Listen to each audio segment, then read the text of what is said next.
while I do enjoy myself some good type racing or some AI-controlled lessons through Key.VR, I haven't jumped into the realm of typing games. Until the other week when I finally pulled the trigger on the Typing of the Dead Overkill, and boy, let me tell you, this game is bonkers, and it's pretty darn fun. You might hear the Typing of the Dead Overkill and go, hey, that sounds kind of familiar. Well, it is a spin-off of the popular The House of the Dead franchise that you've probably seen in insert your local arcade here. The Typing of the Dead Overkill takes the gameplay of the spin-off Wii title The House of the Dead Overkill and replaces shooting with typing, much like its spiritual predecessor game, The Typing of the Dead, released in large part on the SEGA Dreamcast, this being a modification of the popular arcade game The House of the Dead 2. The gameplay is almost exactly what you would expect. Type and finish the prompt to kill, press tab to acquire pickups and collectibles on screen.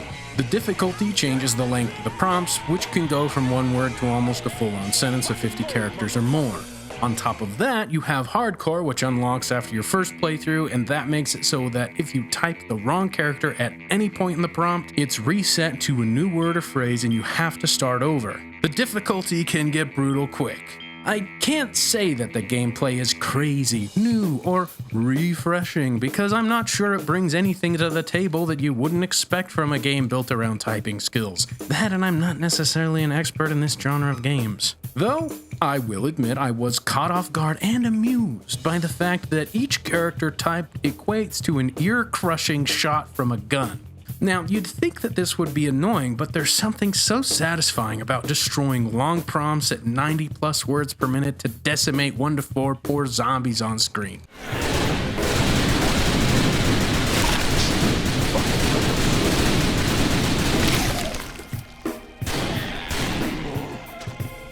Hey, maybe this is what they meant by overkill.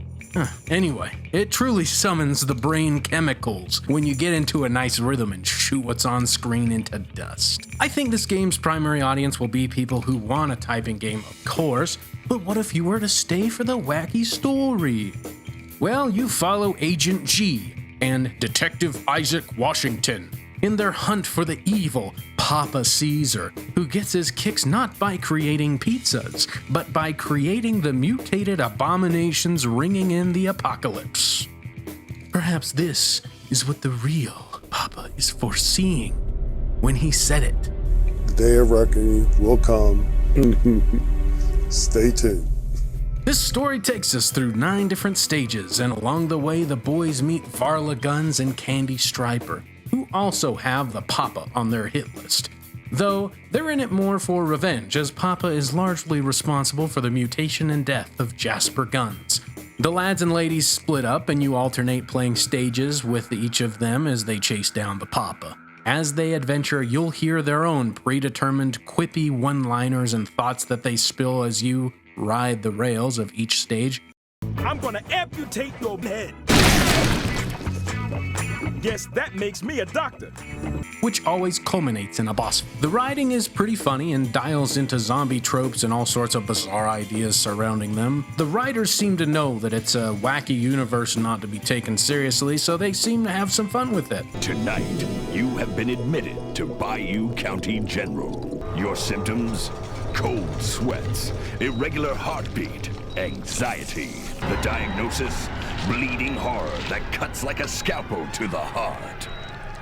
There is only one cure. A white-hot boot to the brain. Ballistic trauma. Collect your point-blank prescription. Through the dialogue alone, it definitely earns the game its mature rating, especially when you have Detective Washington spouting some kind of obscenity in virtually every line the man has.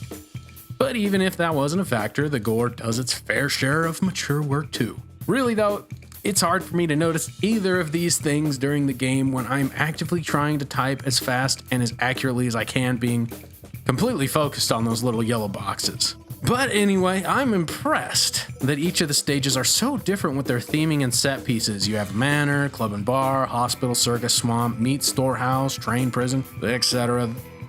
This diversity really helps each stage visually set itself apart from the rest. But another thing that makes stages stand out is their boss battles, which happen at the end of each stage with a unique enemy. Well, unique visually, anyway. Really, they can be boiled down to the same as everything else. Type the prompt to kill. They do throw in unique boss prompts, which have words and phrases themed around them and the stage you find them in, which I like. But these boss battles are mechanically the same as the rest of the stage, coupled with maybe a bit different pacing and a nice visual spectacle as the chapter closes out. There is one boss, however, that is very different mechanically as compared to every other boss and every enemy in the entire game. So, spoiler for the last boss fight, skip to the time code if you don't want to know. The last boss fight is crazy. So after playing so much of the same game, you would think they would make you keep typing prompts, more of the same to win. But nope, they essentially give you a minigun and tell you just type whatever you want, provided it's a real word. With bonus damage being awarded to categories of words, like some kind of twisted game of Family Feud. It was really fun. I quite enjoyed that mechanic and wish they made the other boss battles have their own unique typing-based mechanic to match this. Which I guess brings me to my few gripes, and it's that it does lack a bit of depth. Not that a typing game needs depth, right? But the only strategy that you can have is deciding which prompt to type first. That and deciding if you want to try and speed through a prompt to kill a zombie that throws things, or wait for them to throw that thing, hit the projectile, and then kill them. But sometimes strategizing still won't work because it's a bit difficult to tell which zombie owns what prompt when there's a group of them on screen. I think it wouldn't be a big issue, but when you start typing a prompt, you're stuck on that until it's finished. I've taken a lot of damage because I've had to kill the zombie behind the one attacking me because it was difficult to see which prompt I should have typed first. There is a mechanic that flashes the prompts of the zombies attacking you, but it doesn't flash soon enough to be entirely helpful. I've got a few minor gripes beyond that, but nothing worth mentioning.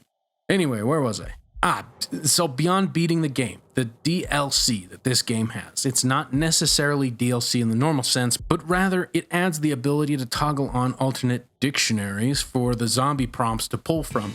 For example, ticking on the sci-fi DLC will bring in words like laser and phrases like beam me up. Another thing you can do is make it so that word packs are sequential, meaning that you could toggle the Shakespeare DLC pack and you'd write words and phrases from various works of Shakespeare in order, i.e. that one zombie prompt could be, the fool doth think he is wise.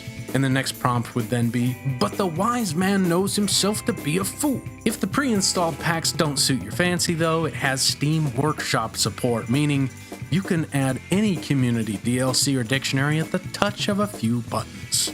You might have seen the typing of the dead Overkill in the press some months back for this very reason. Someone compiled a selection of prompts from the then dying, may it rest in peace, Yahoo Answers, which were then inserted into the game to be enjoyed by the masses. The possibilities are endless when it comes to adding whatever you want to type. Editing Brand here just wanted to say that if you can't tell, it's easy enough to put whatever you want into the game through the workshop, including the script of this video, including the scripts of all of my videos. You can subscribe to it using the link below, and it will pull words all from Season 1 of TheNameBrand. Wait, Season 1? So while the game might repeat the same cutscenes, you can always change up the content that you're typing to craft a unique experience every time you're playing. And that's more or less the content of the typing of the dead. There is a few mini games that you can play that, as I'm sure you could guess, is just more typing. Stuff like type as fast as you can, type to hit targets, etc. Even with all of that, even playing on the hardest difficulty right out the gate, I was able to beat the game in a little under 3 hours or something. But that's not including playing through the game again on the hardcore difficulty, and it also doesn't include playing the House of the Dead Overkill. Yep. Even though this is the typing version of the game, it comes bundled with the good old classic shooting mode it originally shipped with, which I would imagine could more than double the amount of time you'd get from playing. I think there's even a way to mod in motion controls if you're itching for the days of Wii. But yeah, it's a fun little title that I've just been casually coming around to play. Is it the best typing game you can play?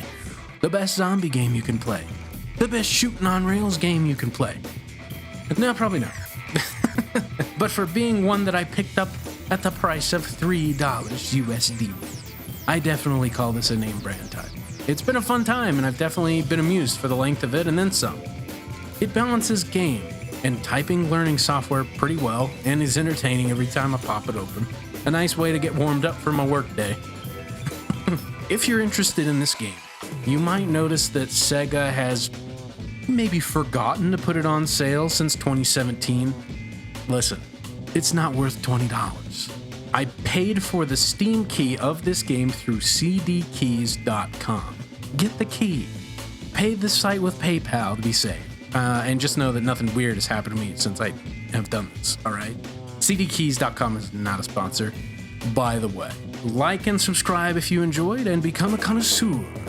Follow me on Twitter, listen to my podcast, Void Arcade. Follow my Steam Curator page, join the Discord. Links are all in the description below. Good things coming this year. Thanks again for all the support. I remember it wasn't too long ago when I was just under 20 subscribers. Have a good week. Okay, thanks and goodbye.